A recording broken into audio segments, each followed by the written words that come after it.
It's November 13th, 1841, and another remarkable event is about to be uncovered by Arion, Rebecca, and Olly, the Retrospectors.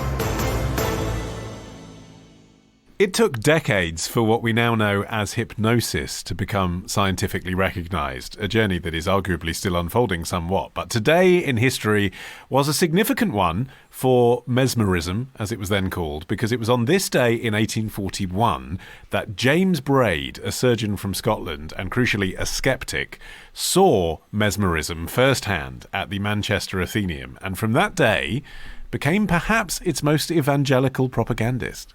Yeah, and according to his own account, the first time he went to see mesmerism as performed by Charles Lafontaine, who was a Swiss mesmerist, he was not completely convinced. He still walked away thinking that basically this is just a charismatic charlatan working on impressionable dupes and making them, go into trances spontaneously. It's all a load of nonsense. Not helped by the fact that Lafontaine didn't exactly have the most professional demeanour. He had started off his tour by mesmerising a lion at London Zoo. So, Braid walked away thinking, okay, this is kind of a circus act. However, he went back twice in 1 week, and by the third time, he was utterly convinced that mesmerism was a real phenomenon, and somehow, I have no idea how this happened, within another week, he was delivering a lecture on mesmerism at the Manchester Athenaeum. I was like, they really needed to work on their bookings a lot further in advance, it sounds like.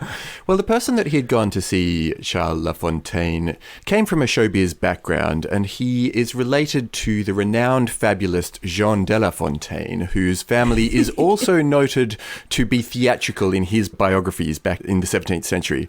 He comes from a family of liars. Yeah, it's loveys all the way back, basically.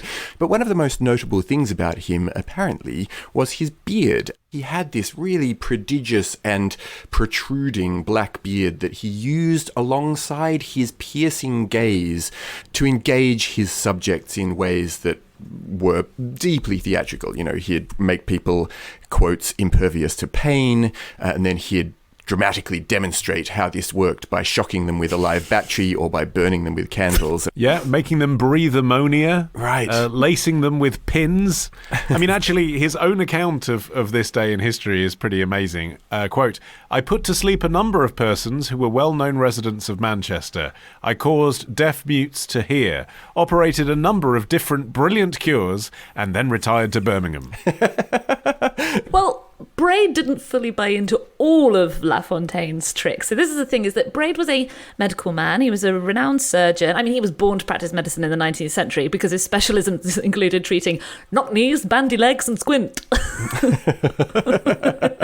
So what Braid fundamentally ended up leaving convinced by was the idea that there was this phenomenon that people would go into a deep trance, and that this could be used to alleviate pain or to treat nervous conditions, as they were called at the time. What he didn't buy into was a lot of the flamboyant showmanship that went around the concept of mesmerism in those days. There was this idea that people who had been mesmerised could gain the power of clairvoyance. You could show them a sealed envelope and they'd be able to tell you what was inside, etc. And Braid walked away being like, okay, well, that's obviously not real, but he was convinced that there was a real physical effect going on. And this is the thing, that Braid was very much a person of science, and animal magnetism, well, this was this healing system. Needed a rebrand. Yeah, it did, actually. So it was devised by a chap called Franz Mesmer.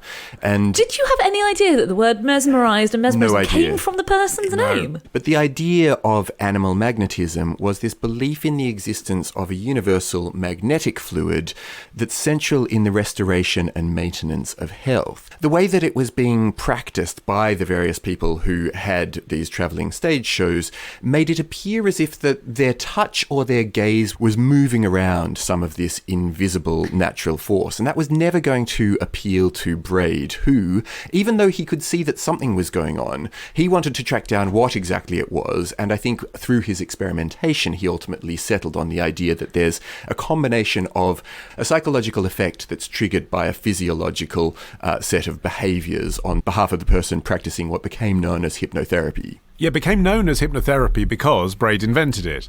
And he took the hypnos bit from the Greek word for sleep because, to the best of his ability at the time, that's what he thought was happening. He thought people were in some kind of state of sleep.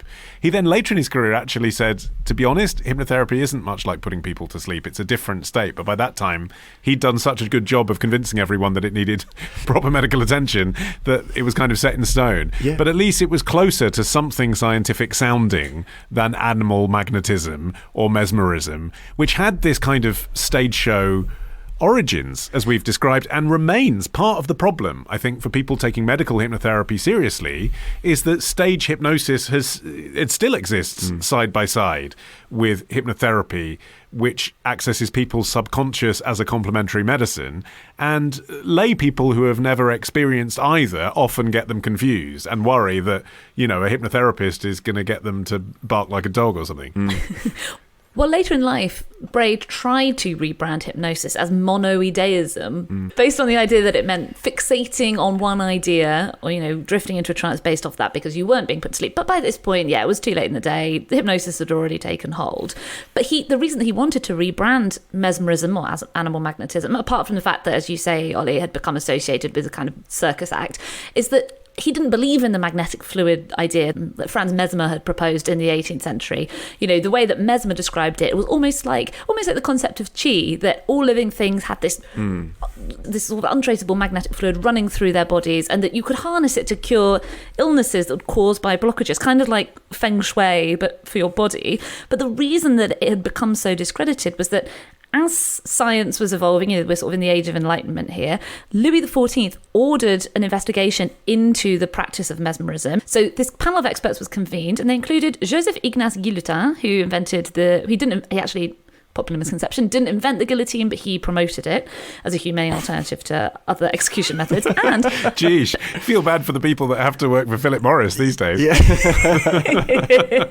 And Benjamin Franklin was on the panel as well. And actually, their verdict on mesmerism is considered the first ever articulation of the concept of the placebo effect, because the commissioners concluded that mesmerism was only effective on people who are aware of it. So this investigation really took the wind out of Mesmer's sails, although he did continue to practice. And the whole concept of mesmerism was sort of derided in the press and by academics as being, something that weak-minded, hysterical people were susceptible to, that wasn't based in any real science. Whereas it's still the case that hypnotherapy only really works if the client is willing to see it as a realistic therapy anyway.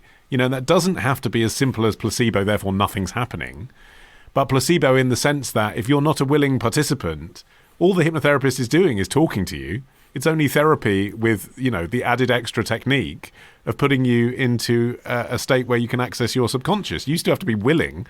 So if you're sitting there resisting it the whole way through, then of course it's not going to work. And again, it's these sort of blurred lines between what people did on stage and what people could do in this very burgeoning field of psychology at the end of the 19th century that I think is still unhelpful. And the thing is, even the stage hypnotists, I think, aren't necessarily aware themselves of what they're doing. No. They don't know how they're doing it. They just know they can do it. And they hadn't thought through the implications of saying, when I click my fingers, you're going to think your arse is on fire. Yeah, that might be funny for everyone watching. There's literally the reverse of beneficial hypnotherapy, isn't it? Yeah. It's going into your subconscious to tell you something really damaging. They don't know what happened. That person may have lost their relatives in a fire when they were a child. They have no idea what they're doing. Yeah, but you get the sense that Braid himself perhaps had his career lasted longer on a path towards thinking of the therapies he was researching as having a very close connection with placebo and the placebo effect, which, after all, is well and truly acknowledged by medical professionals as having potential positive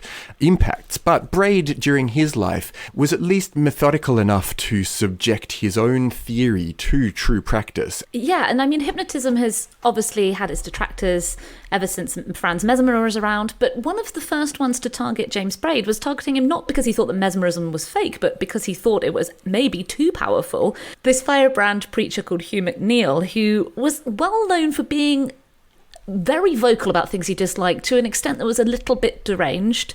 So in Liverpool in 1842, he delivered a 90-minute sermon aimed at mesmerism in general and Braid in particular as being instruments of, quote, satanic agency. And it was so vitriolic and so weird that it ended up being widely reported in the press. And Braid attempted to resolve this privately. He sent a long letter to McNeill, offered him a free ticket to his next lecture. McNeill not only ignored him, but had his sermon published. So in response, Braid had to publish publish his own pamphlet, which he called Satanic Agency and Mesmerism Reviewed, which, funnily enough, counter to what the Reverend was hoping, actually helped to further popularise his modern version of mesmerism that would become hypnotism. If I was Braid, I would have just made that guy bark like a dog. Take that, dude. Now, This episode first aired last year exclusively to members of Club Retrospectors. Join today and unlock a new episode this Sunday. Patreon.com/retrospectors.